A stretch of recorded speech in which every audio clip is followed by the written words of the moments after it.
Hi, everybody. Welcome to English Digest. I'm Tom. Hi, I'm Stephanie. And it's our News Watch unit for the month of June. And so we're going to be speaking entirely in English today, unless we have to speak some other language. But today we've got some news items for you. It's our News Watch unit. And we're talking about Mickey Mouse, and we're talking about Venice, Italy, and over-tourism. We sure are. First, with Mickey Mouse, we're going to talk about how the copyright protection on the image of Mickey Mouse is expiring soon, and how that might affect people's use of good old Mickey Mouse. And then what are we going to talk about in terms of Venice, Tom? Well, we could talk about the canals and the gondolas and stuff like that, but we're going to talk about something called over-tourism. They think there are too many people going there. I think I've heard this is a problem all over the world because everybody wants to travel the world, and they're crowding into the most popular places, and maybe the locals are feeling a bit overwhelmed. So that's what we're going to talk about regarding Venice. But first of all, we're going to talk about Mickey Mouse. So right now, everybody, we're going to listen to the entire contents of our lesson for today. Let's listen, and then we'll be back to discuss it. Mickey Mouse enters public domain. On January 1st, 2024, Mickey Mouse's copyright entered the public domain in the U.S., sparking excitement among many. However, the copyright issues surrounding Mickey Mouse are not as straightforward as they seem. While the early versions of Mickey are now freely usable, the modern version is still protected by Disney's intellectual property rights and the Mickey Mouse Protection Act.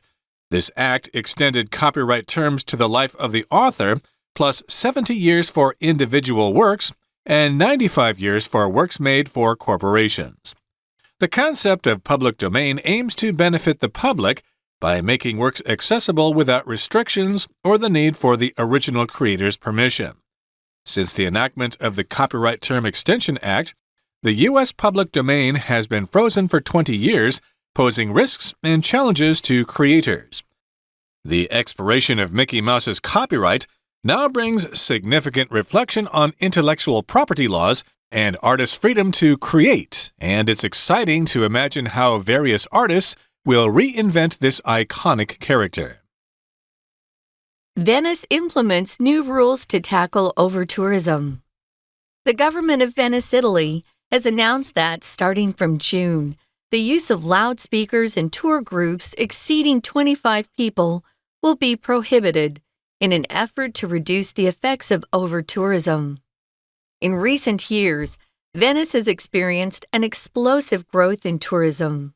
According to the United Nations World Tourism Organization, the city is expected to welcome 38 million visitors annually by 2025. Over-tourism has led to several issues, including damage to public facilities and monuments, soaring housing prices and living costs, and the displacement of local residents. In response, the government of Venice has decided to implement new regulations. The ban on loudspeakers aims to reduce chaos and noise pollution, while restrictions on tour groups larger than 25 people are intended to disperse the concentration of tourists. It's hoped that these measures can protect Venice's unique cultural and natural resources, striking a balance between tourists' enthusiasm and residents' well-being in the meantime. Okay, folks, let's dive into the first news story. The headline is what we call the title of a news story. So if you're looking at a newspaper, or maybe you're online looking at a news site, you might see the title of their first story. It's called a headline. It's one word. Their headline here is Mickey Mouse enters public domain. Public domain means when something, it could be intellectual property, and that's what this is, something that's not real but came from someone's creative imagination, is no longer protected by copyright or by a patent. And that's what's happening soon to Mr. Mickey Mouse. Right, and in the United States, they have a certain amount of time in which things are copyrighted, and if you try to copy it, you'll get in trouble. They will sue you. They will sue you indeed. But if the item in question, like an old book or something, is older than, say, 50 years, then you can freely circulate that book without having to pay the publisher or the author because it's just so old. And now it's in the public domain. And there are websites online where you can get old books like Charles Dickens novels and Shakespeare and stuff like that because they are in the public domain. Now, here we begin our article. It says, on January 1st, 2024, which was just about 6 months ago, Mickey Mouse's copyright entered the public domain in the U.S., sparking excitement among many. So yes, the copyright for Mickey Mouse entered the public domain. So you can take Mickey Mouse's image and put it on T-shirts, or you can make up movies or stories with that image. Although you can't use the more modern one, you have to use the older one, which I think looks like that character called Steamboat Willie, the one that was on the boat or something. I think that's the original image of Mickey Mouse. I think that was his original name. So, yeah, and it's not quite the same. I'll have to go and check out what that looks like online. It says here, though, however, even though, the copyright was finished and Mickey Mouse's image entered the public domain in the U.S., the copyright issues surrounding Mickey Mouse are not as straightforward as they seem. If something's straightforward, it means it's not complicated. You can understand it. It's pretty simple. And an issue could be any sort of problem. We usually don't use issue if everybody agrees on something or there aren't any problems with it. An issue is used sometimes when we're talking about difficulties you might be having. It could be a personal problem. It could be an important topic that the public is all talking about, discussing, maybe even debating. So what are some of these issues? Because as we're told here in this second sentence, it's not as straightforward as it might seem. You can't just immediately start using what you consider to be Mickey Mouse's image. Yeah, it sounds simple. All I got to do is download an image of Mickey Mouse and I can think of some way to use it to make money. But it's not so simple. It's not so straightforward. There are other things you need to keep in mind. While the early versions of Mickey are now freely usable, the modern version is still protected by Disney's intellectual property rights and the Mickey Mouse Protection Act. My goodness, they even have a law for Mickey Mouse here. If you're talking about intellectual property rights, you're talking about the rights that someone has for the reproduction of a work of art, whether you be an artist or an author or a musician or whatever. You have that property right for whatever it is you created to make sure you get all the money for that and people can't pirate your goods and make money from you. You have these intellectual property rights. Intellectual usually refers to someone who is really intelligent and they like to talk about authors or philosophy and things like that, and they try to make other people look stupid. Yeah, and that turns it into a noun where someone's an intellectual. Oh, he considers himself an intellectual, someone who thinks they're smarter than most people. I wanted to also talk about the difference between a copyright and a patent. A patent is something where you get protection from other people stealing your idea, but it's usually a physical thing. So we get patents on things like new pieces of equipment or maybe a new type of medicine. Those are patents. But a copyright is placed on something that comes from someone's imagination, and it's usually some sort of artwork or a book of writing, maybe even music. You have a copyright on that. So they're trying to, get the ability to just use Mickey Mouse to put on different things and not have to pay the Disney company. That's who you'd pay these days, because Walt Disney, who originally created this image of Mickey Mouse, is long gone. He passed away quite a while ago. So under this particular Mickey Mouse Protection Act, which was passed by Congress, his image is still being protected. The latest version is protected, and this act, or this piece of legislation, this law, extended copyright terms to the life of the author, whoever the author is, how long this person lives.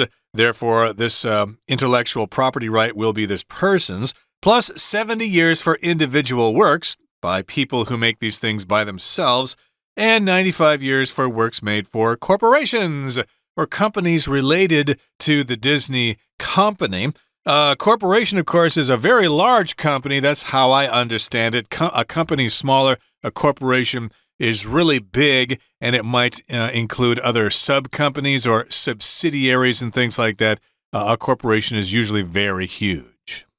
For example, you'll often hear about multinational corporations. These are big companies that aren't just in the original country where they were founded.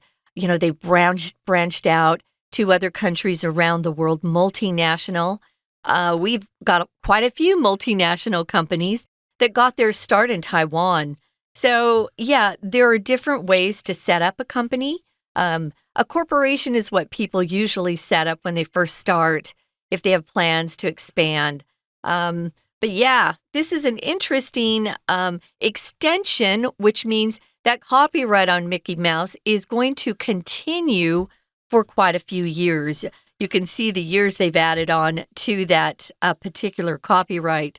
Moving on to the second paragraph, it says the concept of public domain aims to benefit the public by making works accessible without restrictions or the need for the original creator's permission. So that's why they actually came up with this idea of public domain. We can't keep a copyright on something for eternity and never let other artists or people with great ideas get to take what was originally created and add to it or change it a little bit.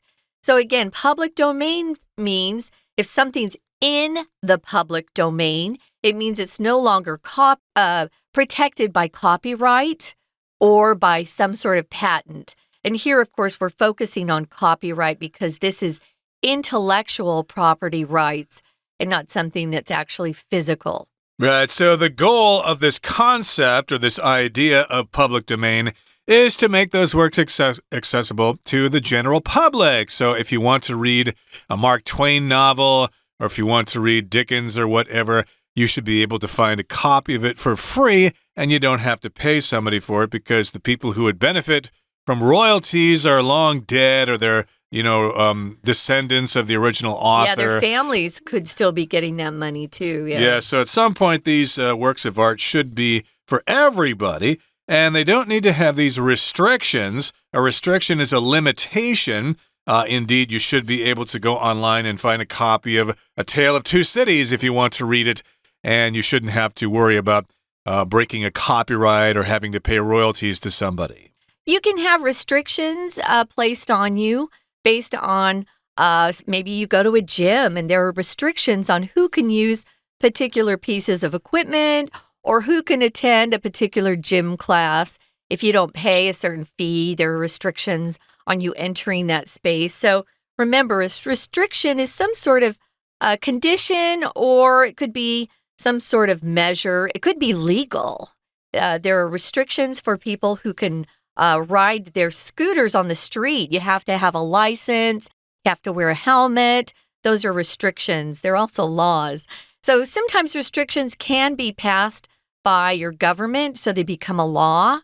And if you break that law or disobey, you could get a ticket or be thrown in jail. But here, it's not so much a law. It's just, it could be, these are restrictions placed on who can use these particular things. If you go to a gym, it's not a law. If you accidentally walk into a class you're not supposed to be in, but they can place restrictions on things, or if you use a verb, you can restrict access to something or restrict someone from going somewhere. My sister has a really big puppy, and it looks like the full size of a German Shepherd. It's actually a German Shepherd, but he's still a puppy, and he doesn't understand things, and so she's placed restrictions on him in her house. He can't move beyond a certain puppy fence that she's put up. So you can put restrictions on lots of things. Okay, let's move on now to the next sentence here. It says, since the enactment of the Copyright Term Extension Act, the U.S. public domain has been frozen for 20 years, posing risks and challenges to creators. So we have this new law. It's the Copyright Term Extension Act, and it was made into law. So that's the verb we use here, to enact something, to create a law and make it become effective. Enactment, of course, is the process of making a law and making it effective. And since that time, since this law came into effect, the public domain has been frozen for 20 years. They're not going to let it move for a period of 20 years until they figure this out. And posing risks, this does pose risk to challenges and challenges to creators. Again, people who create content like books, works of art, music, or whatever, are going to be worried that someone might be using their works of art to make money for themselves, and they won't get any cut. Yeah. Well, I understand that too. The expiration of Mickey Mouse's copyright now brings significant reflection, or you could say attention, on intellectual property laws and artists' freedom to create. It's getting a lot of people thinking about what's going on in this particular area and if they need to change things. Expiration is a date where something ends. So it's the ending of some sort of fixed period for which something is legal or valid. It could be the expiration of a contract. If you buy food in the grocery store, there's usually an expiration date. You should eat that food before that date is upon you. You don't want to go and eat it after that date to keep your body safe. So it's going to be interesting. It says here at the end, it's exciting to imagine how various artists are going to reinvent this iconic character. If you reinvent something, you take something that already exists and you kind of update it, change it so it appears like it's kind of new. You innovate. So you can reinvent yourself. Maybe you used to be an engineer and now you're a member in a pop band. Who knows? You can do anything. Right, so it's interesting to imagine what's going to happen to that old image of Mickey Mouse. What are people going to do with it? Okay, we're at the end of the first part of our lesson for today. Let's take a break now, but please stay tuned. We'll be right back.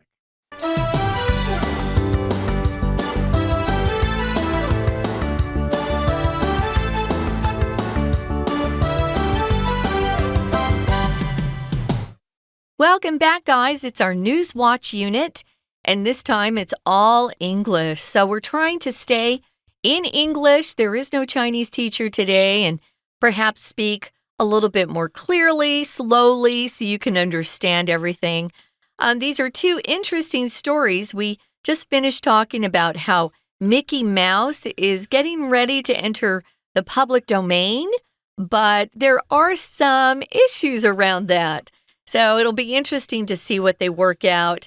In the future, they haven't quite figured out what they're going to do. Now, our next story is about Venice, Italy. It's in Europe, and they are implementing new rules to tackle or to confront the problem of over-tourism. I would say beyond just tourists coming, they've got a lot of illegal aliens or illegal immigrants coming into the city that are causing a lot of problems too. So keep that in mind. We're going to talk about what the government's doing. Right, so the government of Venice, Italy has announced that starting from June, which is right now, the use of loudspeakers and tour groups exceeding 25 people will be prohibited in an effort to reduce the effects of over-tourism. So this, of course, is having its effect on Venice, Italy. There are too many people there.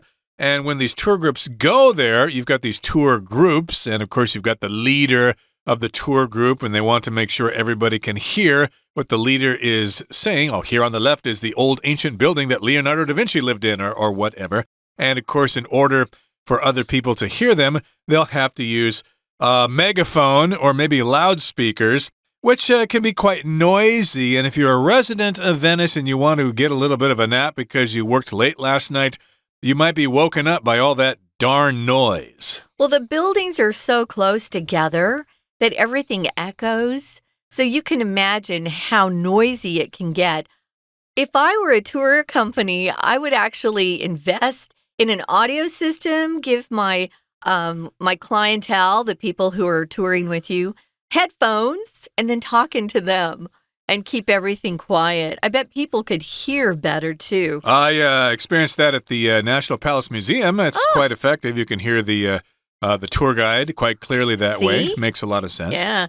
So they've talked about banning the use of loudspeakers. I think that's a great idea. So if you exceed something, you go over that amount. We use this a lot when we talk about driving and the speed limits on the roads. You don't want to exceed the speed limit or you will get pulled over by the police and given a ticket. And then you have to pay money, and that's not fun. So they want to, just stop having the use of loudspeakers. And then they also want to cut down on the big-sized groups of tourism or tour groups that are going around. I wanted to mention something in the first sentence. It has here that they're going to be starting from June. Just so you know, you don't have to use the preposition from. Starting June, we're going to be selling this particular product for half price. So you will see this without the preposition from. They're both correct. So they're going to cut down on the number of people. Tour groups exceeding, if they go over that number of 25, they're going to be banned or prohibited in an effort to reduce the effects of over-tourism, which the effects are no fun for the local residents. If something's prohibited, it's banned. It's formally not allowed by law, or maybe there's a rule that someone passes, or some other authority comes out and says, you cannot do this. You can prohibit things. Currently, you can't smoke in public areas. That's prohibited. You could also say banned. Right. This, of course, is the passive voice here. The verb is to prohibit. And, of course, the passive here is to be prohibited. You're not allowed to do something. And, yes, they want to limit those tour groups or limit the size of them in order to reduce the effects of over-tourism. Too many people causing pollution, noise, etc., etc. Now, in recent years, Venice has experienced an explosive growth in tourism. Okay, if something's explosive, it's like a bomb exploding. It expands quickly and rapidly and in a large area. And this might have to do with lots of people around the world getting more money and they want to go off and see the world. And Venice is one of the top destinations that people want to go to. Also, maybe because COVID-19 is not such a big problem anymore. People were held up at home for too long and they've got cabin fever and they want to hit the road and travel. What is cabin fever, Tom? That's when you're just tired of being stuck in one place, especially if you're stuck at home. People experience cabin fever. During the winter, for example, I remember feeling that way during the winter where I'm from, where you just couldn't really go outside because it was too darn cold out there. So, yeah, you have cabin fever. You really want to get outside. And yes, indeed, lots of people want to go there. They've had an explosion of tourism. And according to the United Nations World Tourism Organization, the city is expected to welcome 38 million visitors annually by 2025. That sounds like a really big number there. That's about, 10 times the size of Taipei? It's a lot of people. So over-tourism has led to several issues or problems. And here are some of them that they've listed here. Damage to public facilities and monuments.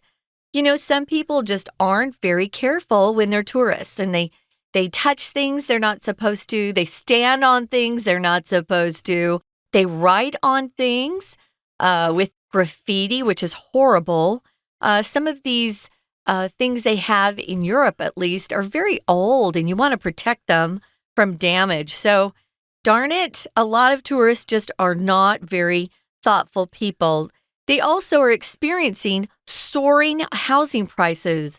If something's soaring, it's going up very quickly. They've got a lot of difficulty with the local people trying to find affordable housing, apartments that they can afford. They don't really have homes, standalone homes in Venice. They're more, it's more like Taipei, really, in Taiwan, where people live in apartment buildings, very old buildings, which are kind of cool. And living costs have gone way up. That's because of the price of fuel right now, though, too. And also, we've got a lot of illegal immigrants coming in from other countries, and that's making it even worse for everyone. And it says the displacement of local residents. When you displace something, you move it out of its place or its position. So it's moving these local residents out of their place or position. You don't have to be a citizen or from that particular country to be a resident. Tom and I are not Taiwanese citizens. We're American citizens, but we are residents of Taiwan. Right, so people can't afford the rents there and they have to move someplace else. Maybe they have to move to another smaller city in Italy somewhere.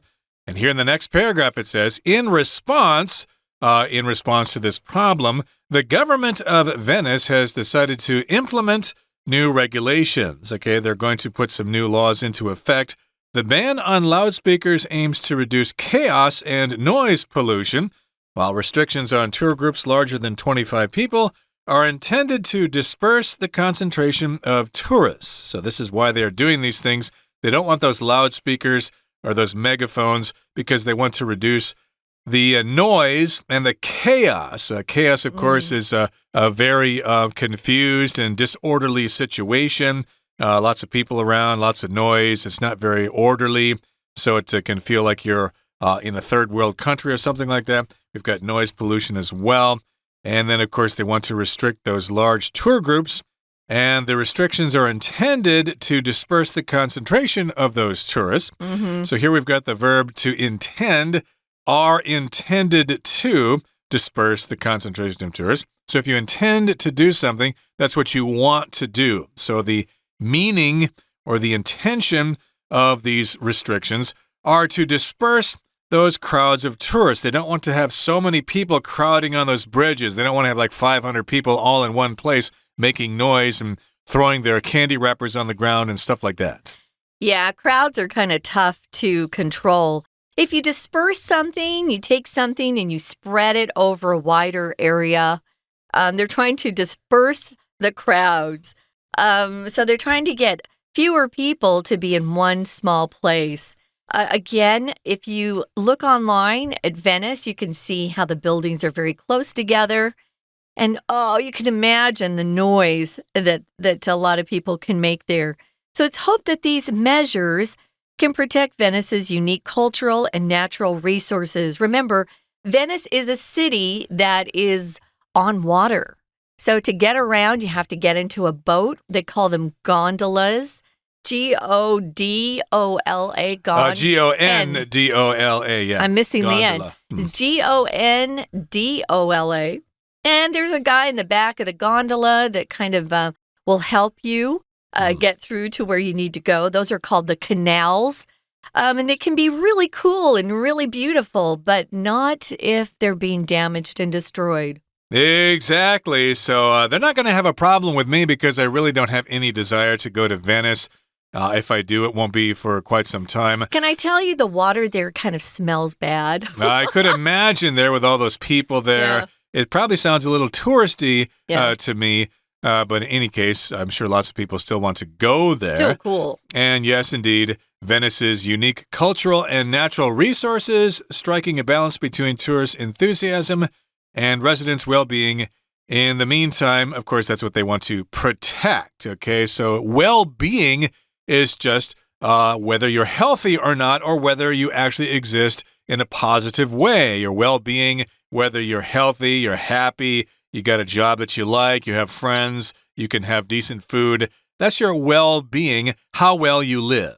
So they have to find a balance between getting tourists to be there and spend their money and to be happy, and also taking care of the residents at the same time. Ooh, that's quite a problem. Well, we're almost done with this, so we don't have Chinese teacher today, so we're going to sign off. Thanks for joining us, and we hope you'll come back soon for English Digest. I'm Stephanie. I'm Tom. Goodbye. Bye.